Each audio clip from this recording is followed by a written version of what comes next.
Mahilig ka ba sa gourmand scents o gusto mo lang mag-amoy masarap? Kung gusto mo mag-amoy yummy nang hindi gumagastos ng malaki, panoorin mo tong video hanggang dulo. Pag-uusapan natin ang 5 clone fragrances na sobrang yummy, na perfect para sa night outs o kahit date night. Game. Teka lang, bago tayo pumunta sa list ng mga pabango, i-define muna natin kung ano ba ang yummy na scent.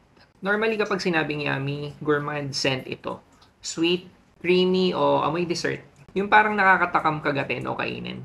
At mas mag-work yung magic nila sa gabi o sa malamig na setting. Yung mga babanggitin ko dito, ito yung mga personally meron ako, tsaka personally nagamit ko na. Okay? Game. Number 1, Lattafa Camra, Angel's Share Alternative. Nanalo ito ng award sa Fragrantica as Best Middle Eastern Perfume of 2023.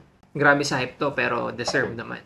Kahit hindi mo alam kung ano yung Angel's Share o kung hindi mo pa yun naamoy, ma-appreciate mo to. Smooth blend of sweet, spicy, and creamy elements. Kapag naamoy ng asawa ko to, una niyang sinasabi, amoy cinnamon. Grabe yan sa performance, ang lakas ng projection, nag-iiwan ng napakasarap na sillage. Longevity, more than 8 hours, baka nga more than 10 hours pa sa skin. Sa damit, tumatagal ng days. Tamo, try mo wag labhan yung damit mo pag nag-spray ka nito. Iwan mo lang dun sa laundry basket. Mauuna ka pa mainip bago mawala yung amoy. Ang reklamo lang na naririnig ko para sa Camra, masyadong matamis para sa ibang tao. Camra in Arabic means alcoholic beverage. Lattafa Camra Kawa, ang nakababatang kapatid ni Camra. Halos same scent DNA sila ni Camra. Pero dito may maaamoy kang coffee. Hindi yung coffee na matapang ha, hindi ka kayang ipaglaban. Yung coffee niya humahalo lang sa tamis. Hindi talaga siya yung bida. Pero mapapansin mo agad na may coffee scent. May mga instances na naamoy ko kaagad yung coffee. Pero mas madalas natatabunan siya ng sweetness sa ng creaminess. Kawa means coffee in Arabic. Longevity at performance niya halos same lang nung kay Camra. Kung tatanungin niyo ako which one is better, Camra or Kawa, ang hirap sagutin yan, Brad. Sa experience ko, wala masyadong impact yung coffee note niya sa pagiging attention grabber ng scent DNA niya.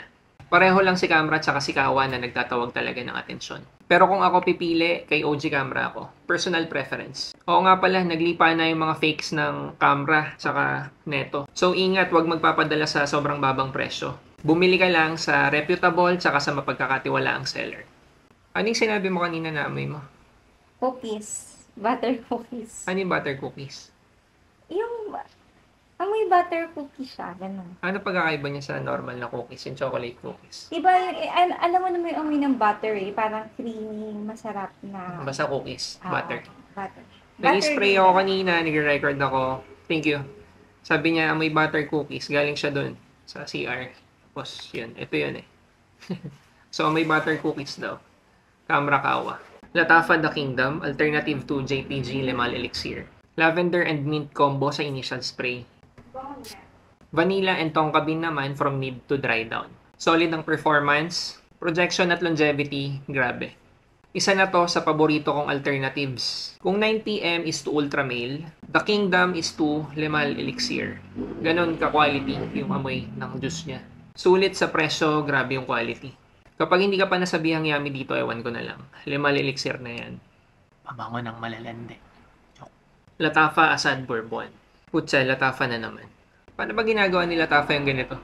Ito ang pinakabago sa mga pabango dito sa list. Sabi ng iba, kaamoy daw ng JPG Scandal Absolute at ng Carolina Herrera Bad Boy Extreme. Kaso wala ako nun pareho kaya hindi ko ma-confirm. Sa akin, ang pinakamalapit dito na meron ako tsaka naamoy ko na yung SWYI, yung Stronger With You Intensely ng Giorgio Armani tsaka nung Azzaro The Most Wanted Parfum. Hindi ko sinasabing alternatives doon ha, pero similar vibes sila. Ang bango-bango at ang sarap-sarap nito, mid to dry down. Okay naman din yung opening pero mas gusto ko talaga yung mid to dry down. Slightly sweet, na creamy, na manly. Yung projection niya hindi ako sure kung malakas ba talaga. I mean, malakas pero hindi ko lang alam kung nasa level ng camera.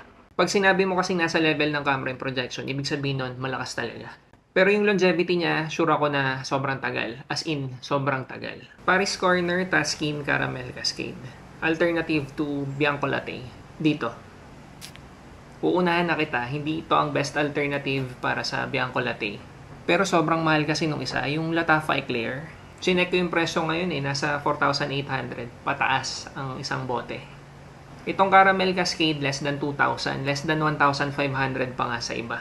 May harshness ang scent nito sa opening. Pero after a few minutes, mas may enjoy mo na. Amoy milkshake, yung milkshake na ang thick ng consistency. Naglalaban yung tamis tsaka yung linamnam. Hindi masyado malakas mag-project pero long-lasting din.